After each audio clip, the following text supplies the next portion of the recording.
ದಿಕ್ಕು ದೆಸೆ ಒಂದೂ ಇಲ್ಲ. ನನಗೆ ಯಾರು ಇಲ್ಲದೆ ಇರೋ ನಿರ್ಗತಿಗಳು.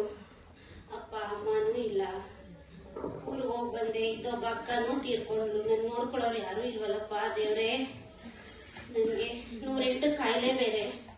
ನನ್ಗೆ ಯಾರಪ್ಪ ದಿಕ್ಕು ದೇವ್ರೆ?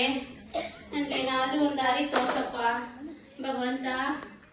ನನ್ಗೆ ಯಾರಪ್ಪ ದಿಕ್ಕು ದೆಸೆ? ನನ್ಗೆ ಒಂದೊತ್ತು ಊಟಕ್ಕೂ ಗತಿ ಇಲ್ಲಪ್ಪ ಭಗವಂತ. 106 ಕಾಯಿಲೆ ಇದೆ. ದುಡ್ಡು ತಿನ್ನೋಣ ಅಂದ್ರೆ ಕೈಯಲ್ಲಿ ಶಕ್ತಿನೂ ಇಲ್ಲ. ಏನಪ್ಪಾ ಮಾಡ್ಲಿ ಮಾದೇಶ್ವರ? ನನ್ಗೆ ಯಾರಪ್ಪ ದಿಕ್ಕು? ಅಜ್ಜಿ, ಯಾರಜ್ಜಿ ನೀವು? ಯಾರವ್ವ ನೀನು? ನಾನು ಶ್ರೀ ಕ್ಷೇತ್ರ ಧರ್ಮಸ್ಥಳ ಗ್ರಾಮೀಣಾಭಿವೃದ್ಧಿ ಯೋಜನೆ ಇದೆಯಲ್ಲ, ಅದ್ರಲ್ಲಿ ಸೇವಾ ಪ್ರತಿನಿಧಿಯಾಗಿ ಕೆಲಸ ಮಾಡ್ತಿದ್ದೀನಿ. ಇಷ್ಟು ವರ್ಷ ನಾ ಮನೆ ಭೇಟಿಗೆ ಬರ್ತಾ ಇದ್ದೀನಿ, ನೀವು ಕಾಣಿಸ್ಲೇ ಇಲ್ವಲ್ಲ? ಹೌದೇನವ್ವ, ನಾನು ಊರಲ್ಲಿ ಇರ್ಲಿಲ್ಲವ್ವ. ಯಾರೋ ನೆಂಟ್ರು ಎತ್ರು ಕರ್ಕೊಂಡೋಗಿದ್ರು, ಬಾ ನಮ್ಮ ಮನೇಲಿ ಇರು ಅಂತ. 4 ದಿನ ನೋಡ್ಕೊಂಡು ಈಗ ಕೈ ಬಿಟ್ಟು ಕಳಿಸ್ಬಿಟ್ಟಿದ್ದಾರೆ ಕಣವ್ವ. ನೋಡ್ಕೊಳ್ಳೋರು ಯಾರು ದಿಕ್ಕಿಲ್ಲ. ಮಕ್ಳು ಮರಿನೂ ಇಲ್ಲ. 106 ಕಾಯಿಲೆ ಕಣವ್ವ. ದುಡ್ಡು ತಿನ್ನೋಣ ಅಂದ್ರೆ ಕೈಯಲ್ಲಿ ಶಕ್ತಿನೂ ಇಲ್ಲ. ನಾನು ಏನವ್ವ ಮಾಡ್ಲಿ? ಒಂದು ಊಟಕ್ಕೂ ಕಷ್ಟ ಆಗ್ಬಿಟ್ಟೈತೆ. ನೀವು ಯೋಚನೆ ಮಾಡ್ಬೇಡಿ ಅಜ್ಜಿ, ನಮ್ಮ ಶ್ರೀ ಕ್ಷೇತ್ರ ಗ್ರಾಮೀಣಾಭಿವೃದ್ಧಿ ಯೋಜನೆಯಿಂದ ನಿಮ್ಮಂತ ನಿರ್ಗತಿಗರಿಗೆ ಮಾಸಾಸನ ಅಂತ ಮಾಡಿದ್ದಾರೆ. ಅದರಲ್ಲಿ ತಿಂಗಳು ನಿಮ್ಗೆ ಒಂದು ದುಡ್ಡು ರೂಪದಲ್ಲಿ ಕೊಡ್ತಾರೆ. ಯೋಚನೆ ಮಾಡ್ಬೇಡಿ. ನಿಮ್ಗೆ ನಮ್ ಯೋಜನೆ ಯಾವಾಗ್ಲೂ ಸದಾ ಕೆಲಸ ಮಾಡ್ತಾ ಇರುತ್ತೆ. ಈಗ ನೀವು ಒಂದು ಆಧಾರ್ ಕಾರ್ಡ್ ಮತ್ತೆ ಒಂದು ಫೋಟೋನ ಕೊಡಿ, ನಾನು ವಲಯದ ಮೇಲ್ವಿಚಾರಕರಿಗೆ ತಿಳಿಸಿ ಇದನ್ನ ನಿಮ್ಗೆ ದುಡ್ಡು ಬರಂಗ್ ಮಾಡ್ಕೊಡ್ತೀನಿ. ಹೌದೇನವ್ವ? ಅಷ್ಟೊಂದೆಲ್ಲ ಸೌಕರ್ಯಗಳಿದೆಯವ? ಹೌದಜ್ಜಿ. ಅಯ್ಯೋ, ನನಗೊಂದು ಗೊತ್ತಿರ್ಲಿಲ್ಲ ತಾಯಿ. ತಗೊಮ್ಮ, ಆಯ್ತು ಕೊಡ್ತೀನಿ. ನನ್ ಪಾಲಿಗೆ ದೇವ್ರು ಬಂದಾಗ ಬಂದಿದ್ಯಾ ನೋಡವ್ವ. ನೀನಾದ್ರೂ ಸಹಾಯ ಮಾಡು ತಾಯಿ. ಒಂದೊತ್ತು ಊಟಕ್ಕೆ ದಾರಿ ಮಾಡ್ಕೊಡವ್ವ. ನಿನ್ ಭಗವಂತ ಒಳ್ಳೇದ್ ಮಾಡ್ಲಿ, ನಿನ್ ಮಕ್ಳಿಗೆ ಒಳ್ಳೇದ್ ಮಾಡ್ಲಿ. ನೀವು ಯೋಚನೆ ಮಾಡ್ಬೇಡಿ, ಅಳ್ಬೇಡಿ, ಸರಿನಾ? ಆಯ್ತು ಕಣ. ಯಾವಾಗ್ಲೂ ನಮ್ ಯೋಜನೆ ಇರುತ್ತೆ, ಆಯ್ತಾ? ಇವಾಗ ನಾನು ವಾರ ಇಲ್ಲಿ ಮನೆ ಭೇಟಿಗೆ ಬರ್ತಾ ಇರ್ತೀನಿ. ಅವಾಗ ನಿಮ್ ಬಂದು ನಾನು ನೋಡ್ಕೊಂಡು ಹೋಗ್ತಾ ಇರ್ತೀನಿ, ಸರಿನಾ? ದೇವ್ರು ಬಂದಂಗ್ ಬಂದಿದ್ಯಾ, ನನ್ಗೊಂದ್ ದಾರಿ ಮಾಡ್ಕೊಡವ. ಒಂದೊತ್ತು ಊಟಕ್ಕೆ ದಾರಿ ಮಾಡ್ಕೊಡವ. ಭಗವಂತ ನಿನ್ಗೆ 100 ಕಾಲ ಆಯುಷ್ಯ ಆರೋಗ್ಯ ಕೊಟ್ಟು ಕಾಪಾಡ್ಲಿ. ಸರಿ ಆಯ್ತು, ನಾನೀಗ ನಿಮ್ಗೆ ಊಟ ತಂದ್ಕೊಡ್ತೀನಿ. ಊಟ ಮಾಡ್ಕೊಂಡು ನೆಕ್ಸ್ಟ್ ವಾರ ಬರ್ತೀನಿ ನಾನು, ಅವಾಗ ಬರ್ತೀನಿ, ಸರಿನಾ? ಸರಿ ಕಣವ, ಆಯ್ತು. ನನ್ ಪಾಲಿನ ದೇವ್ರು ಕಣವ ನೀನು. ಏನಿಲ್ಲ, ಹುಷಾರಾಗಿರಿ, ಆಯ್ತಾ? ಸರಿ ಕಣವ.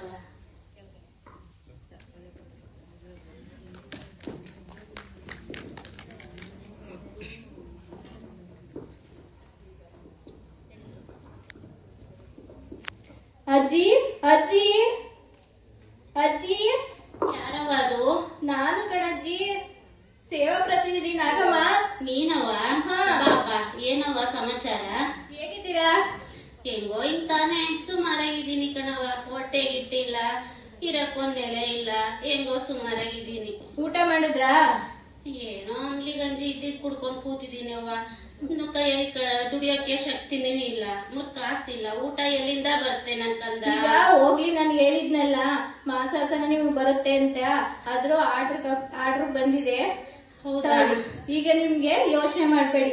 ತಿಂಗಳ 1,000 ರೂಪಾಯಿ ದುಡ್ಡು ಬರುತ್ತೆ, ಅದನ್ನ ತಗೊಳ್ಳಿ. ಇಲ್ಲಿ ನಮ್ ಕಲೆಕ್ಷನ್ ಇದೆಯಲ್ಲ ನೋಡಿ, ಅಲ್ಲಿಗೆ ಬಂದ್ರೆ ನೀವು ಸಾಕು. ಸರಿ ಕಣವ್ವ, ಒಂದ್ ಕಡೆಗೆ ಬರ್ಬೇಕಾ? ಅಲ್ಲಿಗೆ ಬಂದ್ರೆ ನಿಮ್ಗೆ VLM ಅದು ಸರಿ ಇದಾರಲ್ಲ, ಅವ್ರು ನಿಮ್ಗೆ ಕೊಡ್ತಾರೆ. ಸರಿ ಕಣವ್ವ, ನನ್ ಪಾಲಿನ ದೇವ್ರು ಬಂದಂಗ್ ಬಂದಿದ್ಯಾ. ಭಗವಂತ ನಿನ್ಗೆ 100 ಕಾಲ ಆಯುಷ್ಯಾರೋಗ್ಯ ಕೊಟ್ಟು ಕಾಪಾಡ್ಲಿ. ಸರಿ ಆಯ್ತು. ನನ್ ಗುಳ್ಗೆಗಾದ್ರೂ ದುಡ್ಡಾಯ್ತು, ಔಷಧಿ ತಗೊಂಡು ಒಂದ್ ದಾರಿ ಮಾಡ್ಕೋತೀನಿ. ಹೌದಾ? ಇಲ್ಲಿ 1 ನಿಮಿಷ ಇಲ್ಲಿ ಬಂದೆ, ಹೊರಗಡೆ ಹೋಗಿ ಬರ್ತೀನಿ. 1 ನಿಮಿಷ.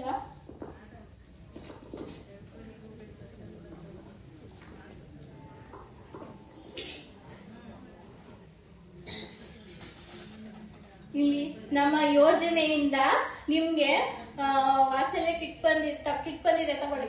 ಹೌದಾ ಕಂದ? ಇದನ್ನೆಲ್ಲ ಕೊಡ್ತಾರ? ಯಾ ಪುಣ್ಯಾತ್ಮ ಕೊಡ್ತಾವ್ರ. ಭಗವಂತ ಅವ್ರಿಗೆ 106 ವರ್ಷ ಆಯುಷ್ಯ ಆರೋಗ್ಯ ಕೊಟ್ಟು ಭಗವಂತ 100 ಕಾಲ ಸುಖವಾಗಿಟ್ಟಿರ್ಲಿ. ಈಗ ನಾನು ಬರ್ಲಾ? ಏನೋ ಕಂದ, ಹೆಂಗೋ ಒಂದೊತ್ತು ಊಟಕ್ಕೆ ಔಷಧಿಗೆ ದಾರಿ ಮಾಡ್ಕೊಟ್ಟೆ. ಹಂಗೆ ಇರಕ್ಕೊಂದ್ ನೆಲೆಗೂ ದಾರಿ ಮಾಡ್ಕೊಡವ್ವ.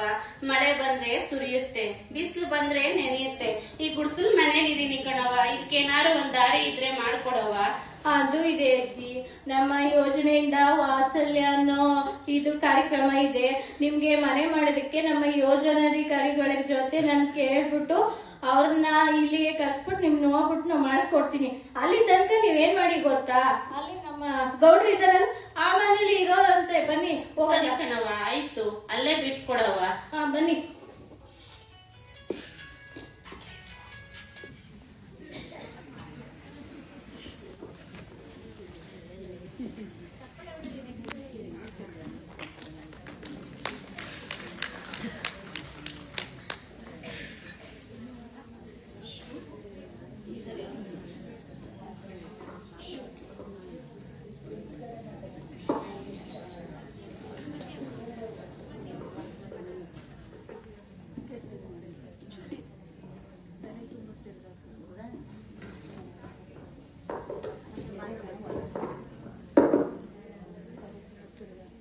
ಅಜ್ಜಿ, ಇದು ನಿಮ್ಮನೆ ನೋಡಿ.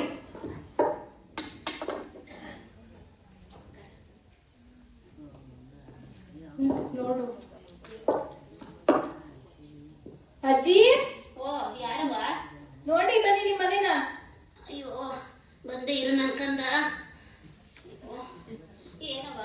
ಮನೆ ನೋಡಿ, ನಿಮ್ ಮನೆನ, ವಾತ್ಸಲ್ಯ ಮನೆನ. ಇದು ನನ್ ಮನೇನಾ? ಹಾ, ಕನ್ಸು ನನ್ಸೋ ಕಂದ. ನೋಡಿ ಒಳಗಡೆ ಹೋಗಿ ಹೇಗಿದೆ ಅಂತ ನೋಡ್ಕೊಂಡ್ ಬನ್ನಿ. ಓಹೋ, ಶೌಚಾಲಯ, ಅಡ್ಗೆ ಮನೆ, ಹಾಲು, ಇರಕ್ಕೆಲ್ಲ ಚೆನ್ನಾಗಿದೆ ಕಣವ. ನನ್ ಜೀವಮಾನದಲ್ಲಿ ಇಂತ ಮನೇಲಿ ಇರ್ತೀನಿ ಅಂತಾನೆ ಅನ್ಕೊಂಡಿರ್ಲಿಲ್ಲ. ಜೀವನ ಪೂರ್ತಿ ಆ ಮುರ್ಕುಲ್ ಮನೇಲಿ ಇದ್ದು ಸಾಕಾಗೋಗಿತ್ತು. ಮಳೆಯಲ್ಲೆಂದು ಬಿಸಿಲಲ್ಲಿ ಒಣಗಿ ಇರಕ್ ಜಾಗನೂ ಇರ್ಲಿಲ್ಲ. ಸಾಯೋ ಕಡಗಾಲದಲ್ಲಾದ್ರೂ ಇಂತ ಮನೇಲಿ ಇರೋ ಪುಣ್ಯ ಬಂದಿದೆ ನನ್ಗೆ. ಭಗವಂತ ನಿಮ್ಗೆ ಒಳ್ಳೇದ್ ಮಾಡ್ಲಿ. ಯಾವ ಪುಣ್ಯಾತ್ಮ್ರವ ನನ್ಗಿಂತ ಮನೆ ಮಾಡ್ಕೊಟ್ಟಿದ್ದು?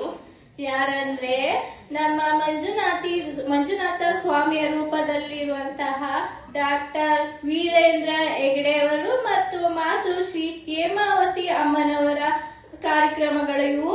ಇದು ವಾತ್ಸಲ್ಯ ಮನೆ ಅಲ್ಲದೆ ನಿಮ್ಗೆ ಮಾಸಾಸನ, ಅಷ್ಟೇ ಅಲ್ಲದೆ ಓದುವಂತ ಮಕ್ಕಳಿಗೆ ಸುಜ್ಞಾನ ನಿಧಿ, ಮತ್ತೆ ಇಲ್ಲಿ ಮಲಗಿರ್ತಾರಲ್ಲ ನೋಡಿ, ಅವ್ರಿಗೆ ವಾಟರ್ ಬೆಡ್, ಮತ್ತೆ ತಿರ್ಗಾಡ್ತಾ ಇರೋರ್ಗೆ ವಾಕಿಂಗ್ ಸ್ಟಿಕ್, ಮತ್ತೆ ಇನ್ನು ಮುಂತಾದ ಹಲವಾರು ಕಾರ್ಯಕ್ರಮಗಳು ಇವೆ. ಮತ್ತೆ ಓದೋ ಮಕ್ಕಳಿಗೆ SSLC ಮಕ್ಕಳಿದಾವಲ್ಲ, ಅವಕ್ಕೆ ಟ್ಯೂಷನ್ ಕ್ಲಾಸ್ ಬೇರೆ ಮಾಡ್ತಾ ಇದ್ದಾರೆ. ಶಿಕ್ಷಕರನ್ನ ನೇಮಕ ಮಾಡಿಸಿ ಟ್ಯೂಷನ್ ಕ್ಲಾಸ್ ಕೂಡ ಮಾಡ್ತಾ ಇದ್ದಾರೆ. ಹೌದಾ? ಇಷ್ಟೆಲ್ಲ ಸೌಲಭ್ಯ ಕೊಡ್ತಾರ ನಾವ? ಹೌದು. ನಮ್ಮ ವೀರೇಂದ್ರ ಹೆಗಡೆಯವರು ಮತ್ತು ಮಾತೃಶ್ರೀ ಅಮ್ಮನವರು ಕಾರ್ಯಕ್ರಮಗಳು ಇನ್ನೂ ಹಲವಾರಿವೆ. ಹೌದಾ ನನ್ಕಂದ? ಗೊತ್ತಿರ್ಲಿಲ್ಲ. ಏನೋ ನನ್ ಇರಕ್ ಒಂದ್ ನೆಲೆ ಸೂರು ಮಾಡ್ಕೊಟ್ಟವ್ರೆ. ಡಾಕ್ಟರ್ ವೀರೇಂದ್ರ ಹೆಗಡೆ ಮಾತೃಶ್ರೀ ಅಮ್ಮನವರು ಮಂಜುನಾಥ ಸ್ವಾಮಿ ಒಳ್ಳೇದ್ ಮಾಡ್ಲಿ, ಅವ್ರಿಗೆ 100 ವರ್ಷ ಆಯುಷಾರೋಗ್ಯ ಕೊಟ್ಟು ಮಂಜುನಾಥ ಸ್ವಾಮಿ ಕಾಪಾಡ್ಲಿ ನನ್ಕಂದ. ಹೆಂಗೋ ಅವ್ರ ಹೆಸರು ಹೇಳ್ಕೊಂಡು ದೀಪ ಹಚ್ಕೊಂಡು ಇರ್ತೀನಿ. ನನ್ಗೊಂದೊತ್ತು ದಾರಿ ಮಾಡ್ಕೊಟ್ಟಿದ್ದಾರೆ ಊಟಕ್ಕೆ. ಒಂದು ಫೋಟೋ ಇದ್ರೆ ತಂದ್ಕೊಡವ, ಅವ್ರ ಹೆಸರು ಹೇಳ್ಕೊಂಡು ದೀಪ ಹಚ್ಕೊಂಡು ಹೋಗ್ತೀನಿ. ಸರಿ ಆಯ್ತಜ್ಜಿ. ಇನ್ನೇನಾದ್ರೂ ತೊಂದ್ರೆ ಇದೆಯಾ ನಿಮ್ಗೆ? ಇಷ್ಟೆಲ್ಲ ಮಾಡ್ಕೊಟ್ಟಿದ್ ಖುಷಿ ಆಯ್ತಾ ನಿಮ್ಗೆ? ತುಂಬಾನೇ ಖುಷಿ ಆಯ್ತು ಕಣವ. ನನ್ಗೆ ದಿಕ್ಕು ದೆಸೆ ಯಾರು ಇರ್ಲಿಲ್ಲ. ನಿರ್ಗತಿಗಳು ನನ್ಗೆ ಇಷ್ಟೆಲ್ಲ ಸೌಕರ್ಯ ಮಾಡ್ಕೊಟ್ಟಿದ್ದಾರೆ. ಮಂಜುನಾಥ ಸ್ವಾಮಿ ಹೆಗ್ಗಡೆ ದಂಪತಿಗಳಿಗೆ 100 ಕಾಲ ಆಯುಷಾರೋಗ್ಯ ಕೊಟ್ಟು ಕಾಪಾಡಲಿ ನನ್ಕಂದ.